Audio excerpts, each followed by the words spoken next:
নমস্কার। আমার সাথে চিন্ময় কৃষ্ণ ব্রহ্মচারী মহারাজের তার মা সন্ধ্যারানী ধর মাসিমা।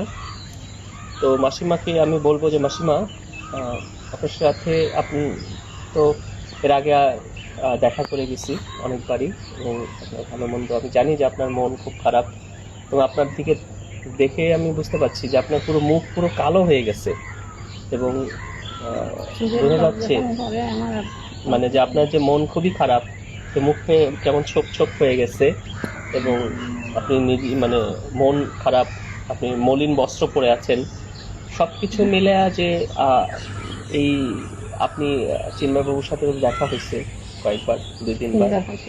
সর্বশেষ যে চিন্ময়বাবুর সাথে দেখা হয়েছে তিনি কি বলেছিলেন? আর ওষুধে শুধু বলছে যে মা আমার পেশাবের পরিমাণ কাছে থেকে জ্বালাপোড়া হচ্ছে, আর আমার পাগুনাটা কাঁপছে, আমি হাঁটতে পারছি না, এই পাগুনাটা ধপ ধপ করিয়ে শুধু পালাচ্ছে, মানে তার হাঁটতে পারছে না, অসুবিধা হচ্ছে। আর ওই পেশাবের জ্বালা যন্ত্রণা, ওষুধ খাচ্ছে তো, ও তো খানা কিছু খাইতে পারছে না। আগে তো এখানে থাকলে টক দইটে খাইতো, সব কিছু এক একজনের রোগের সব কিছু খাইতো না, রুটি খাইতো 3বার। ওইটা শুনছি যে মানে ওই আইনজীবীরাও ফোন করে বলছে আমাকে, মেসেজ পাঠিয়েছে, বললো যে ওয়েটও অনেক, তার নাকি প্রায় মানে 8-9 কিলো ওয়েট কমে গেছে। হ্যাঁ, ও যে সময় প্রথমবার ইন্ডিয়া গেছে 10 কেজির মতন বাঁচছিল, এরপরে 6 কেজি কমে গেছিল এখানে। আচ্ছা আচ্ছা, আপনি দেখে তো আপনার মনে হয়েছে না যে চিন্ময়বাবু তো খুবই অসুস্থ, দুর্বল হয়ে গেছে, বেশি অসুস্থ। তো এটা তো এই অবস্থা। আমার মনে হয় যে যদি কোনো সময় তার ও সব টেনশন নিয়ে কোনো কিছু টেস্ট করে এই আসার পর থেকে আমি আর কিছু খাইতে পারছি। গতকালও সুজি পাতলা করে এরকম একটা অবস্থায় আপনি দেশের যে প্রধান উপদেষ্টা, তিনিও তো চট্টগ্রামের মানুষ, তো তিনি এরকম একজন নিরপরাধ সাধুকে যে আছে, এই বিষয়ে তার উদ্দেশ্যে কি আপনি কি বলবেন মাসিমা? আমার বলতে মনে হয় যে ও তো 4 মাসের মতন, ওকে এখানে তো কারাগারে আছে, ঠিক আছে, ও নিরাপত্তার জন্য রাখছে, কিন্তু বলছে নিরাপত্তার জন্য, শুনে না, এগুলো হয়তো কিছু মানুষ ছড়াইছে এই কথাগুলো, ছড়াচ্ছে। তা আমি বলছি যে রাখছে, ঠিক আছে, কিন্তু এখন তো ওকে বাইর করলে ও নিরাপত্তা দিতে পারবে তো, ও যখন দেশের রাষ্ট্র সব কিছু।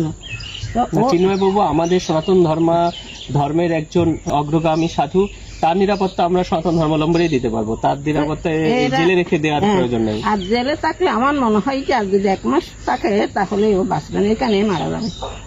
মানে এটা আপনার দেখে মনে হয়? না, আমার এই শরীরে গতি পেয়েছে, অনেক কিছু হয়েছে।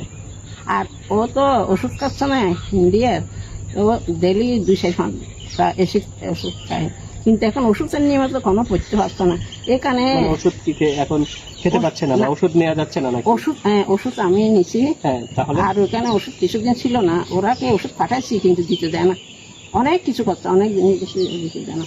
যাক, এখন তো ও একটু ফলও কাটি খাইতে পারে না, এখানে তো দাবটিও নাই, কিছু নাই, ওই সবজি কাটতে দেয়। আর ও তো 3 বেলা রুটি খাচ্ছ সবজি দিয়ে নানা রকম, ওর তো খানা 16 আনা তো ছাড়ে না, কিছু খাইতে পারছে না।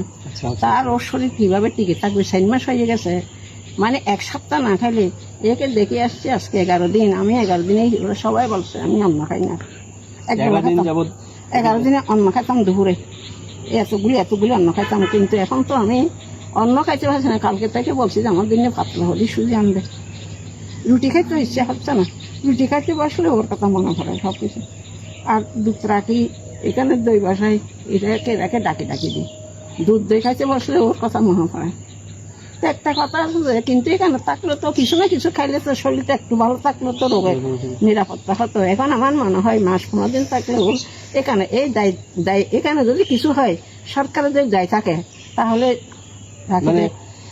মানে আপনি মনে বলতেছেন ওখানে এভাবে থাকলে আর সে আর বাঁচবে না। এই যদি সরকার যদি দায় থাকে সারা বিশ্বের কাছে, তাহলে রাখক, আর না হলে ওকে বাইর করে দিয়ে সরকার চাইলে ওকে করতে পারে না পারে। আমার মনে হয় সরকারের অবশ্যই দেখা উচিত, কারণ এটা যেটা হয়েছে তাদের কাছে তো গোয়েন্দা সংস্থা এগুলো রিপোর্ট থাকে, তারা তো জানে যে মূল ঘটনা কি হয়েছে বা কি বিষয়গুলো, সে যে নিরাপরাধ এটা সবাই জানে, এবং তাকে যেই অভিযোগে অভিযুক্ত করছে যে সেই জাতীয় পতাকা অবমাননা, এই বিষয়টাই তো আসলে ঠিক, কারণ ওটা আসলে আমাদের বাংলাদেশের জাতীয় পতাকাই না, কারণ যে পতাকায় 4 তারা খচিত সেটা তো আমাদের জাতীয় পতাকাই না। আর একটা কথা যে কালকে এই কোর্টের কুকিলেরা বলছে যে আজকে 4 মাসে বলছে 20 তারিখ 10 তারিখ, কোর্টের হাকিম লড়ে, হুকুম লড়ে না, কিন্তু মনে হয় প্রত্যেক দিন তো হুকুমটা বারবার লড়ে যাচ্ছে, তাহলে কোর্টের তার দামও থাকবে না। হ্যাঁ, এরকম করলে কি মানে বিচার ব্যবস্থার প্রতি আপনি আস্থা হারাই হ্যাঁ ফেলতেছেন। হাসতে এখন আমার কোনো বিশ্বাস নাই। গতকাল বর্ষা যায় আবার 15 দিনের জন্য, তাহলে 15 দিনের ভিতর কি করে এ বলবো আবার দিন। তারপরে আমাদের আস্থা রাখতে হবে, কি করা, আমরা সংখ্যালঘু, আমাদের বিচার ব্যবস্থার দিকেই আমাদের আস্থা থাকবে। আমরা আশা করব যে তারা আমাদের ন্যায় বিচার করবেন, বিজ্ঞ আদালত দেখবেন এই যে এই চিন্ময়বাবুকে অতি দ্রুত মুক্তি দেবেন। কারণ এই চিন্ময়বাবুর মুক্তির সাথে সাথে মানে হিন্দু সোসাইটি আমরা যদি দেখি, কারো মন ভালো নাই। না, আরো একটা কথা আমি বলি, ওরা বাহির করতে দেয় না কি হিন্দুরা আমার মিছিল কিছু করবে না। এখন আমার কথা হচ্ছে, ও জীবনে বাঁচি থাকলে ওর একটা কথা, ও সনাতন ধর্মের জন্য ও করছে, আমাদের হিন্দুদের জন্ম রক্ষা করার জন্য। তো রক্ষা করতে গিয়ে যদি এরকম কারাগারে বন্দী হয়ে যায়, তাহলে আর ধর্মকে রক্ষা করি তখন লাভই নেই। হ্যাঁ, তো এখন এই সরকারকে আমি বলতে ইচ্ছা হচ্ছে যে সরকার যখন 60 মাসে রাখি এরকম অসুস্থ হয়ে, যে মানুষ 60 বছরে ইন্ডিয়ার ওষুধ খাইয়ে বাঁচি আছে, তো এখন তো বিদেশের ওষুধ তো কিছুদিন আসে না, বাংলাদেশে ওষুধ করছে, তাহলে কি নিরাপত্তা করি, কি করবে সরকারে জানে, আর নাহলে সারা বিশ্বই জানে। সারা বিশ্বে সনাতন ধর্মের জন্য করছে, এখন সারা বিশ্বই কি ওকে যদি নিরাপত্তা দিতে না পারে, আর সারা বিশ্বের জন্য সনাতন ধর্মের জন্য কি করলো? না, সে তো কি করছে আপনি তো জানেন যে অন্তত বাংলাদেশের হিন্দু সম্প্রদায় যে শততা বিভক্ত ছিল তাদের সবাইকে এক করছে, এটা তো সত্য। এটা আমার তো পাকিস্তানের থেকে 1 সপ্তাহের যুদ্ধে সবকিছু দেখলাম, কিন্তু এর থেকে এখন আরো বাড়ি যাচ্ছে না।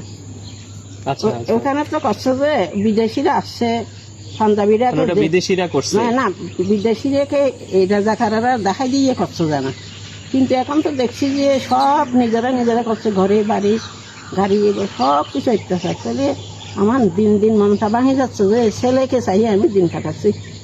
ছেলের বাবা মারার পরে ছেলেকে যদি না থাকতো আমি এই দিনে আগুনে লাভ দিয়ে মারান দিতাম।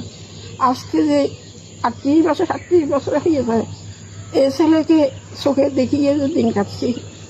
আজকে এই 15 দিনে একটু হয় না, সবাই বলছে যে এরকম হলে কি হবে, সবাই ডাক্তার দেখাও। আমি ডাক্তারে কি করবে, আমার অন্তরে যদি ভালো না থাকে ডাক্তারে কি করবে আমাকে? যাক, এখন সরকারের তো যদি ভালো লাগে ওকে বাহির করিয়ে নিরাপত্তা দিয়ে বাহির হরক, আর ভিতরে রাখলে যদি মারা যায়, ও যদি দায়িত্ব নিতে পারে তাহলে রাখো। আচ্ছা। আর সারা বিশ্ব তো যদি ভালো লাগে ওখানে থাকি যদি কিছু হয়। আপনি এর আগের বার যখন আসছিলাম তখন আপনি বলছিলেন যে ভগবানের বিচার করবে। ভগবানের বিচার করছে, ভগবানের বিচার ভগবানও করবে, যে ভগবানের বিচার হয়েছে আদালত, আস্তে দেরি করবে আর কি। যারা ওর শত্রুতায় করছে ওর কাজ করবে আস্তে দেরি, কি সময় আসবে সবাই হয়ে যাবে, কিন্তু ও যে কষ্ট পাচ্ছে আসছি। কোনোদিন আমার ছেলে এই 6 মাসে বলে না এর কাটা যে কাঁপতে থাকতেছি, দাঁড়িয়ে কথা বলতে পারছে না। এই যে আপনার চোখের জল, আপনার এই অভিশাপ, যে যারা এটা করবে তারা তার ফল পাবে, এটাও তো আমার মনে হয় যে যারা এইগুলোর সাথে ষড়যন্ত্রের সাথে জড়িত তাদের উপরও যে প্রযোজ্য হবে। আমি আজকে সবাই আমাকে বলছে যে এই বাহিরে নিয়ে সবাই আমার চোখ দেখি গত পরশুদিন একদম এক্সরের মতন হয়ে গেছে, চোখের জল করতে পারে না। আমার মনে হচ্ছে আমার চোখের জলগুলি আগুনের মতন হয়ে গেছে, একটু যেখানে জ্বলে পরে এখানে এরকম হয়ে যাচ্ছে। আপনার পুরো মুখ কালো হয়ে গেছে, আপনার মানে আমি অবাক হয়ে গেছি। আমার জলগুলি মনে হয় আগুনের মতন হয়ে গেছে। সারাদিন কাঁদতে বোধ হয় আপনার পুরো এই মানে দাগ পড়ে গেছে। না, আমি মানুষের কাছে সামনে কান্দি না, সবাই আমার কাছে আসে, দেশে বিদেশে সব মানুষেরা আছে বেড়ে দিয়ে কান্দি, কিন্তু আমি কেউ সামনে কান্দি না, আমি ভগবানের সামনে কান্না করি। ভগবান সামনে কান্দলে ভগবানে শুনবে, মানুষের সামনে কান্না করলে তো শুধু চোখে দেখবে। যে চিন্ময় প্রভুর যেদিন জন্ম হয়েছে আগের দিন তার বাবা মারা গেছে, মানে আপনি চিন্তা করেন আসলে একটু সত্যি আপনার জীবনটা অনেক কষ্টে কাটছে। আমার কষ্ট, এই প্রাইমারি স্কুলে হেডমাস্টার হয় 250 টাকা বেতন দিয়ে 4টা ছেলেকে ডিগ্রি নেবো, কি সম্ভব? আমি সারা রাত যে মেশিন চালাতাম, দিনবার যে হয়েছে ডাক্তারি করতাম, ছেলে পড়াতাম, এইগুলি নিয়ে কত কষ্ট করে আপনি মানুষ করছেন। সব ক্ষেত কিরা সব আমি নিজের হাতে তৈরি করছি, বাজার থেকে কিনে। এত কষ্ট করার পরও কিন্তু এখন যাক, আমি কষ্ট করছি, আমার দুঃখ নেই, আমার কোনো রোগ বেরিয়েছিল না, কিন্তু আমি এখানে আসার পর থেকে সিনেমারির এক কিছু দেখার পর থেকে একটা আমাকে এদিন ব্রেন স্ট্রোক করলাম না, 5 দিনের মধ্যে। হ্যাঁ, ব্রেন স্ট্রোক করছি তো এরকম। এখনো আসতে সবাই বলছে যে ডাক্তার আসবে এখানে আমাকে দেখতে, আমি বলছি যে ডাক্তার দেখাইয়ে রাখতে হবে। আমার অন্তরে যদি তাপ থাকে আমি উপরে ওষুধ খেয়ে কি করবো?